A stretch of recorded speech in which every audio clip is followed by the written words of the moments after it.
Ladies and gentlemen, good afternoon and a very warm welcome to Government House, Yarralumla. Dawa Nuna, Dawa Ngunnawal. I'd like to acknowledge the traditional owners of the land on which we meet, the Ngunnawal people, and pay my respects to their elders, past and present, emerging leaders, and any Aboriginal or Torres Strait Islanders gathered here with us today. My name is Paul Singer and I'm the Official Secretary to the Governor-General.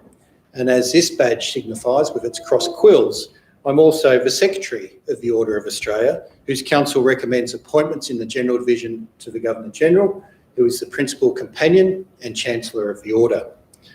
I'm also Secretary of the Australian Bravery Decorations Council, the body which makes recommendations to the Governor-General for Bravery Awards. Before we start today's ceremony, I'd like to acknowledge that despite the challenges posed by the current pandemic, we are delighted to be able to host today's ceremony in a COVID-safe manner. We are grateful for your understanding of and compliance with the measures that we've put in place to assist with everyone's safety. Today is a special day, not only for the recipients, but also for families, friends, and their communities. It is a day when we celebrate a diverse range of impressive achievements and service.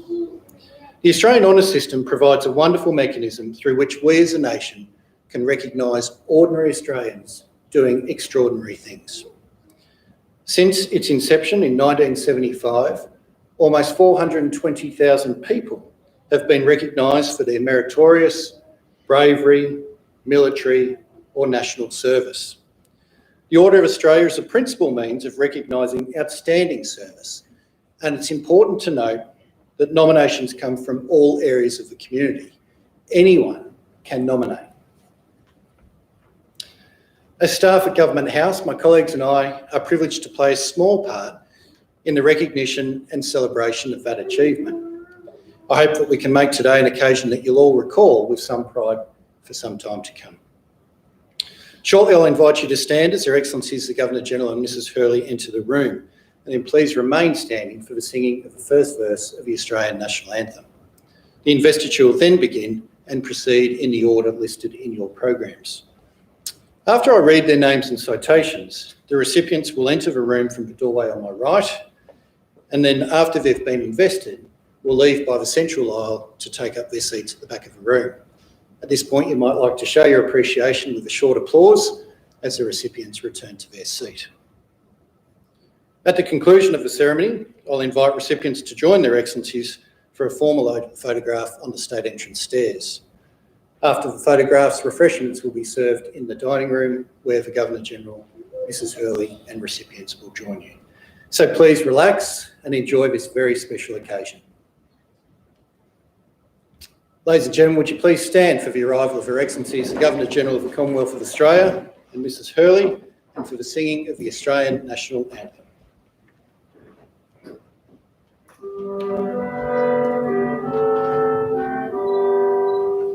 Australians, oh let us rejoice, for we are young and free, with golden soil and wealth for toil, our home is girt by sea. Our land and love in nature's gift, of beauty rich and rare.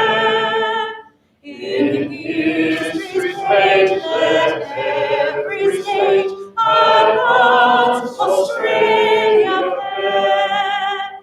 In joyful strains then let us sing, advance Australia fair.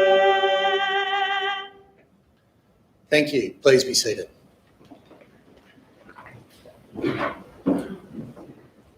Well, a very warm welcome to you all from Linda and I and staff here at Government House at Yarralumla on a very special occasion, a very special ceremony and a very special point of time in the lives of our recipients today. I'm mindful that Yarralumla sits in the land of the Ngunnawal people, and we thank them for looking after this beautiful part of our country for generation after generation and pay respects to their elders past and present. You'll have noticed, I hope, on the way in today that today is a day of a bit of pomp and a bit of protocol, sparkling uniforms around the house, but as it should be. This is a very special day. It's one of the, for us at Government House here, it's one of the highest occasions of the year, if not the highest occasion of the year, when we recognise the contributions of Australians to Australia. A very, very special occasion. But it's also an Australian Government House, so please relax. I think you've been told that. You may smile and applaud at the appropriate times, and that we'd be all delighted to be sharing that with you. Our honours and award system is, I think, quite a unique system globally, in that it is a system in which our nominees, our nominations, come from the community. This is not a system of elites where someone sitting in Canberra or one of our state capitals reaches down and says someone's doing good work for the community and appoints them to the order. The outcomes are the outcomes from the Australian people. Of course, we here drive the system, but it can only operate with your support. So I want you to pay attention as we go through the ceremony today, because I'm going to give you some homework before you leave when I wrap up after the actual investitures. Another point I think to note today is Linda and I have been in this appointment now for 13 months, and we came from New South Wales. I was the governor there prior to that. Our country has been through a significant period of drought, still is in many areas, floods, horrific bushfires, and now a pandemic. Over the last 4 months, seeing we couldn't travel very far or frequently, we have spent a lot of time on every virtual app known to man, communicating with leaders at all levels in our community, plus community members around Australia. After every one of those conversations, I come away very confident and uplifted in the quality of our fellow citizens and the way they are approaching the challenges our country is facing today. And today we will see a microcosm, a small example of that great endeavour by Australians. It makes me very proud to be the Governor-General, but more than that, very confident in the future of this country. And I say that with many young children sitting with us today. We have everything to be confident about. So please, enjoy this afternoon. As I say, a very special moment in the lives of our recipients today. And on that note, I'll commence the formal ceremony. Thank you. Thank you, Your Excellency. Your Excellency, to be presented with the insignia of his appointment as a member in the General Division, Dr. Miles Jackman, for significant service to business, to national security and to the community. Dr. Jackman is a fine Australian who has served his country and community with distinction over many years. He is a leader in both national security and private industry, as well as being a prominent figure in supporting a range of charities and not-for-profit organisations. His contributions to national security across a range of defence, police and security organisations cannot be overstated. He has also demonstrated a deep commitment to improving the lives and opportunities for others. He has done so through his active support of veterans, particularly through the Soldier On organisation and through his leadership work with the Anglicare in the Canberra-Goulburn region. Dr. Jackman epitomises service above self. Dr. Miles Jackman appointed a member of the Order.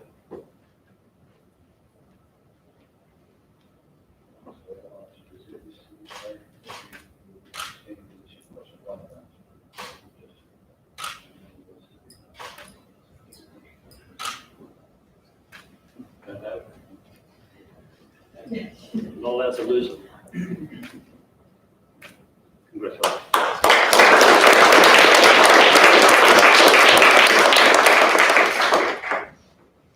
To be presented with the insignia of his appointment as a member in the General Division, Dr. Peter Peterson, for significant service to military history as an author and researcher. Dr. Peterson is one of this country's foremost contemporary historians of the First World War. An internationally acknowledged expert, he has published extensively and has contributed strongly to popular and scholarly understanding of Australian military service. By drawing on his extensive military career, he successfully made the First World War relatable to the general public through his publications. Additionally, his role as a senior historian at the Australian War Memorial saw him promoting the stories and experiences of younger veterans involved in recent conflicts. Dr. Peterson's diverse contributions to our military history are most noteworthy. Dr. Peter Peterson appointed a member of the Order.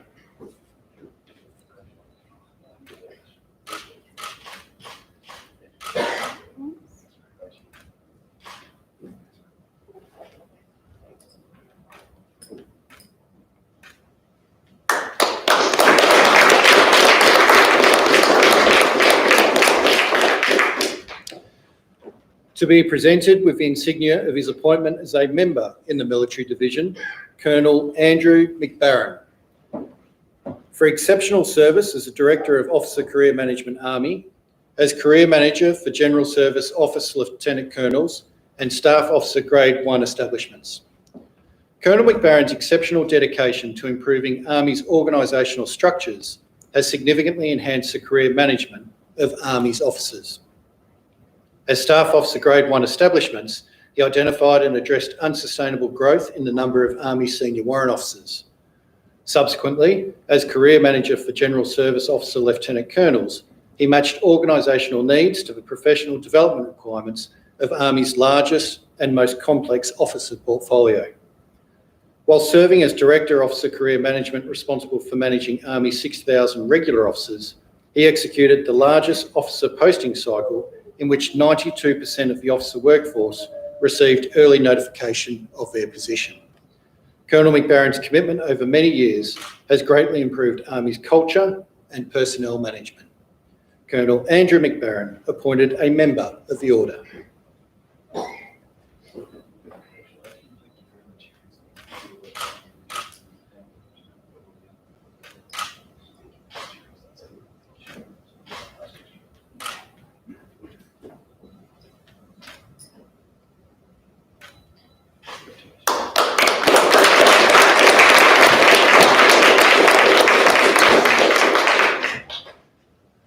To be presented with the insignia of his award of the Medal of the Order in the General Division, Mr. Craig Purdum, for service to sports administration and to physiotherapy.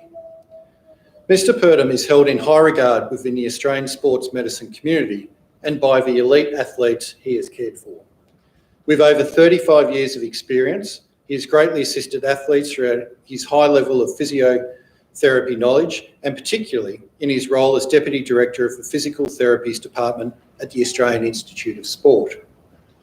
He is known for his leading-edge work in tendinopathy and hamstring recovery, and through the development of training methods to prevent injury.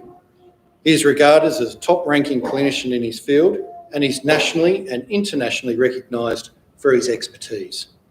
Mr. Purdum has also generously mentored many high-performance sports physiotherapists. Mr. Craig Purdum awarded the Medal of the Order.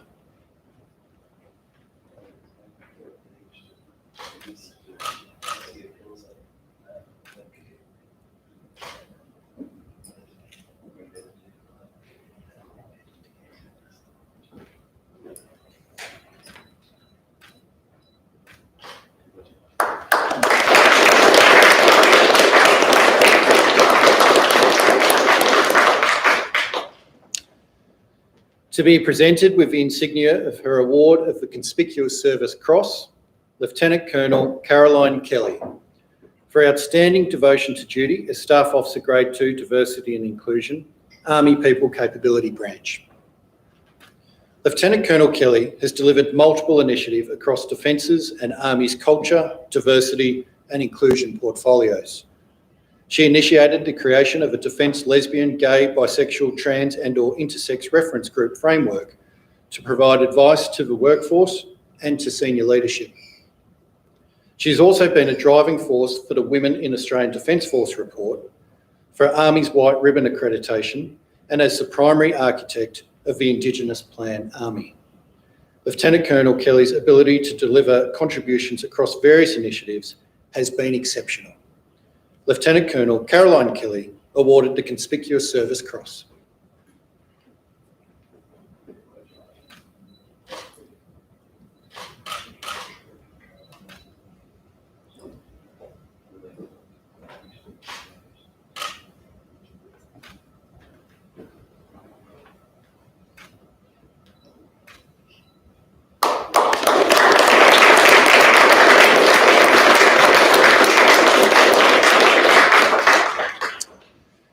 To be presented with the insignia of his award of the Conspicuous Service Medal, Commander Stefan Zohar. For meritorious devotion to duty in Navy exercise planning and anti-submarine warfare tactical development.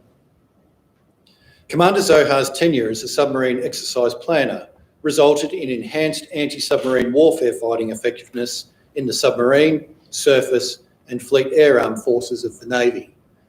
Through the planning and conduct of multifaceted, multi-force tactical development warfare exercises, he's enabled Navy warfare communities, air, surface and subsurface, to better understand new technologies, capabilities and doctrine. Commander Zohar's efforts have helped to reinvigorate Navy's ability to deliver combat operations at sea. Commander Stefan Zohar awarded the Conspicuous Service Medal.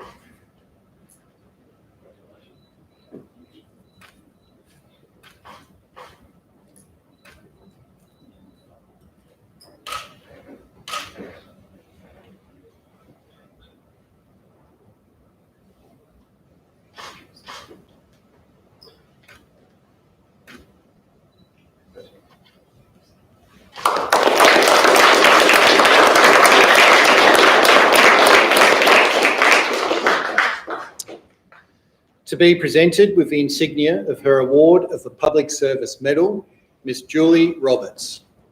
For outstanding public service through exceptional delivery of executive support services to the national security community. Ms. Roberts has provided high quality executive support to senior public servants throughout her career of over 30 years. She is a consummate professional with personal integrity, drive and commitment of the highest standard. She's shown versatility, traversing different organisational cultures, including foreign affairs, defence, intelligence and national security. In her role at the Office of National Intelligence, her high-level support of the executive is paramount to the effective and efficient operation of the office. Ms. Roberts, through her professionalism and her collaborative efforts, is most deserving of this honour. Ms. Julie Roberts awarded the Public Service Medal.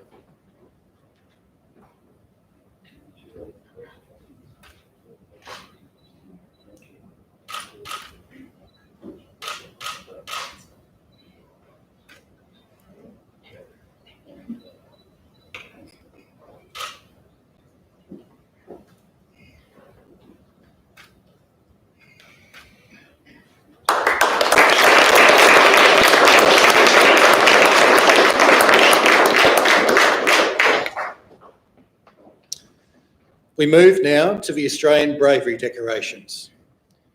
To be presented with the insignia of his award of the Commendation for Brave Conduct, Mr. William Nash.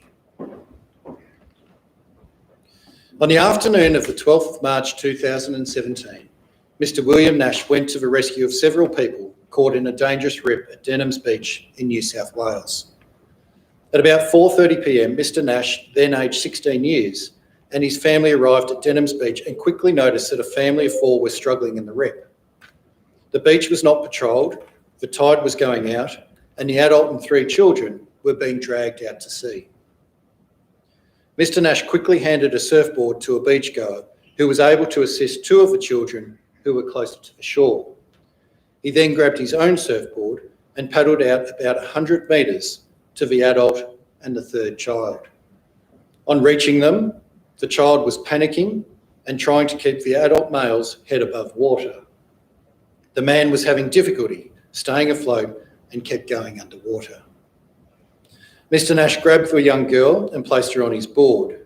He then managed to reach the semi-conscious man and place his upper body onto the surfboard.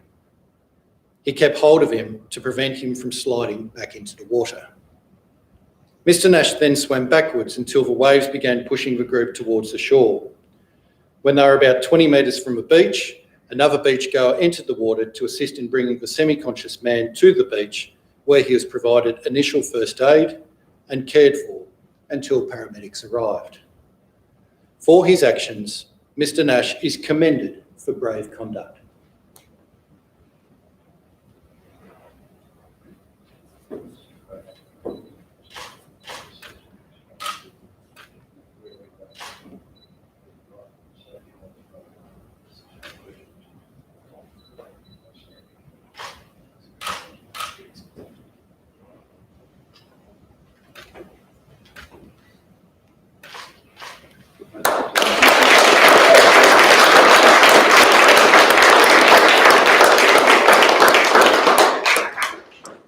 Excellencies, ladies and gentlemen, that concludes this afternoon's presentations.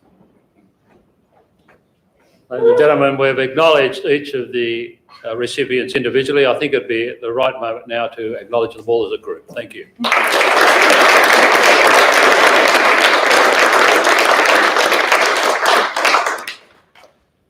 Apropos my comments about the difficulties the country is facing, and before I give you your homework, I'd just like to mention that today is Are You OK Day? And behind that very simple phrase, of course, is a concern for the mental health of many members of our community. So I'd just like you to take that on board, and also for those watching at home, that I think one of the things we've discovered in the last 12 months at least is how to be a good neighbour. And one of those responsibilities of being a good neighbour is to look after each other's not only welfare but mental health. So please bear that in mind. Today is also World Suicide Prevention Day, the two coming together as they do annually. And again, it's very mindful at the moment to reflect on the challenges many members of our community are facing. But I say again, underneath all that, as you see the quality of Australians, your fellow Australians, we should be confident about where we're heading in the future. So thank you. For your homework, as we're doing smaller groups at the moment, constrained by the pandemic, we get sometimes a bigger mix of military than civilian. But what I want you to do is concentrate on those who have been recognised on our civilian awards area today, the general awards, and the variety of activities and events and contributions that people have been involved with. So as I said, the nominations must come from you. So please, your homework, go back to your community. You know the people working in your area who are doing that quality of work and providing that quality of service. The number of women being recognised in our order at the present time is about 40%. Better than it was, but still not good enough. So we need to identify and nominate women. And in addition, our multicultural and Indigenous representation is not good enough. And we need to lift that as well. Of course, we will drive it from our end, but we need members of the public, community members, peers to nominate so we can be more reflective of who we are as a people. And I will mark you on your homework in about 2 years' time if I don't see them coming forward out of that door. So there's your challenge. So again, congratulations to our recipients. We look forward now to joining you in the dining room. It's a lovely, intimate occasion, and Linda and I enjoy this tremendously. Again, congratulations to you all, and thank you for your support to these outstanding Australians. Well done.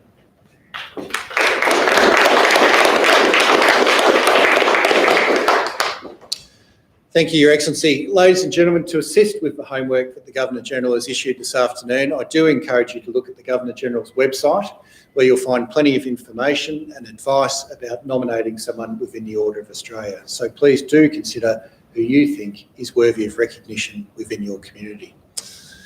Ladies and gentlemen, I now invite the recipients to join their Excellencies for a photograph on the state entrance stairs, and invite the guests to remain briefly in the drawing room until their Excellencies and guests have departed. Would you please stand for the departure of Her Excellencies the Governor-General, Mrs Hurley, and the recipients.